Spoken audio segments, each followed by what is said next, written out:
Hello class, this is the guide for your fifth assignment, which is your first formal essay. It is a rhetorical analysis essay, and you will analyze the rhetorical strategies that Abraham Lincoln uses in his second inaugural address. And as always, there's some documents that will help you with this. So if you go to the content, rhetorical analysis folder, and rhetorical analysis essay, there's PIGSAC, which I would pull up, the rhetorical analysis planning guide, which will help you organize your essay, Lincoln's second inaugural address, which is a copy of his speech, and the rhetorical analysis prompt. And so those are the 4 documents you need out of this folder. In addition to that, you may want to go ahead and pull up the elements of rhetorical analysis, which is in the Art of Rhetoric folder. And even though this isn't poetry, in the poetry folder you have the figurative language template, and I'll show you what that looks like since this is running. There we go. Here is the elements of rhetorical analysis that you've seen many times by now, but this right here is important because it will help you organize your essay. Your claim or your argument is, what is the author's purpose? What is the speaker's purpose in this case? What is Lincoln trying to achieve? And these are some of the elements you can analyze: tone, credibility, emotional effect. In addition, the evidence, you have to actually support your argument with text. And so you can discuss how it's arranged, talk about the word choice, sentence structure, imagery and illusions, or figurative language like similes and metaphors. And so it will help you with all those minor details. If you look through it, you can see that they have questions. There's questions on here about diction, and it explains it in more detail. So this is a definite document that you need for this assignment. Then in the poetry folder, you have these figurative language templates. And so if you're analyzing the speech and you want to talk about the diction that Lincoln uses, this is a strategy. This is not a straitjacket. It is only to help those of us who struggle with trying to embed textual evidence nicely. And so you can use this as a guide. I would not copy this word for word because then you'll start to see a lot of repetition in your writing, but make sure that you have all these different elements as you are writing. This has a template for diction and imagery, simile, metaphor, personification, symbol, and syntax, and illusion. And so Abraham Lincoln does have biblical allusions in his speech, so this may be helpful. Again, it's just a guide to help you embed your textual evidence nicely into your writing. So that's a document that's in the poetry. PIGSAC, which is a rhetorical situation. This will become very handy when you're trying to write the introduction to your essay. One of the things you want to focus on is context in your introduction. Time, place, people, events. What is going on at the time when Lincoln delivers his speech? You need to consider the exigence, which is basically what has gotten into his craw. Why is he upset or motivated and he feels the need to speak at this time? You need to be aware of his persona. His persona shifts throughout the speech. Sometimes he's the president, the commander-in-chief, he's a patriot, he's just a man. And so keep that in mind as you're reading his speech. And as always, purpose. What is his purpose? Keep that in mind.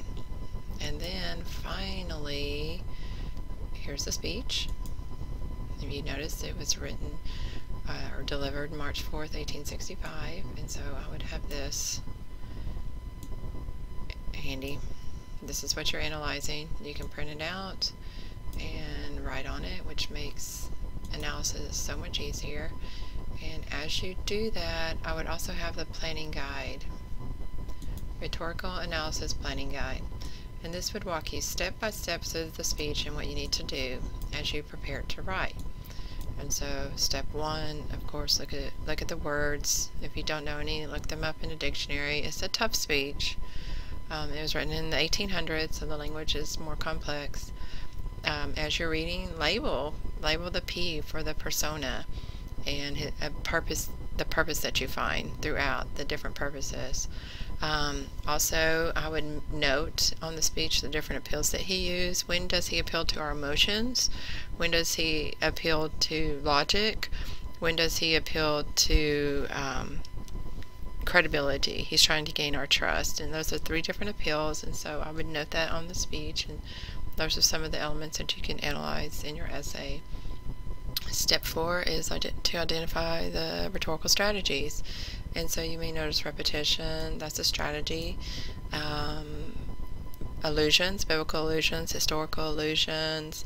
Look at your elements of rhetoric, and in that handout there's several pages of definitions, so I would try to find that. Diction, and then write your essay. Oh, sorry, step 5 this is a very important step, because it will help you divide your essay. This will determine if your essay is going to be 2 body paragraphs or 3 body paragraphs or 4 body paragraphs, depending on how you divide the speech. And so if you look here, one of the best ways to divide the speech is to look for shifts, moments in the passage where the author seems to change direction. Okay, so note that. And I actually, when I have to do these, I divide it. Here's one section where Abraham Lincoln does this for this purpose. Here's another section. And so those will become your body paragraphs. Okay, this also tells you how to write an intro. It gives you a thesis statement, strategy, and then here's one way to organize the actual essay. And so this is a very important handout that I would use for this assignment. I think that's it. Let me see. Looks like I'm missing one more document. Oh, the actual prompt. Here we are. This says rhetorical analysis essay, and here is your task. You are in a well-organized essay. Analyze the rhetorical strategies Lincoln uses to make his central point about actions that need to happen or what states of mind need to prevail to bring the American Civil War to a conclusion. So, you will need to hook your reader, provide context and a thesis statement, analyze the speech by structure, and use transitional words. So you would say at the beginning of his speech, Abraham Lincoln hopes to, and then provide evidence. You know, so if he uses diction to move his audience emotionally, then you would include the diction and then argue why he does that. Again, here's the evidence, the requirements, and in the very last page, this is another way to embed textual evidence. So you can use this strategy. We call it a sandwich, where you have the top slice is the background information, where you name the person and describe what's going on, and then the meat, for lack of a better word, is your quote and your quotations, and the bottom slice is your commentary, is where you explain what the quote means and explain why it matters. And you put all this together for a solid embedded quotation. Now, one thing that I would like to strongly suggest, most of y'all have been doing a beautiful job of describing what is in either the images or the poetry. However, we need to really focus on why. Why is it there? What is the author hoping to achieve? And so anytime you list something that is there, like the diction or the imagery or the biblical allusion, you need to explain, why does Lincoln include that in his speech? What is his purpose? What is he hoping to either make the audience think or do or feel? And that's key to doing well on this essay. And that's it. Good luck.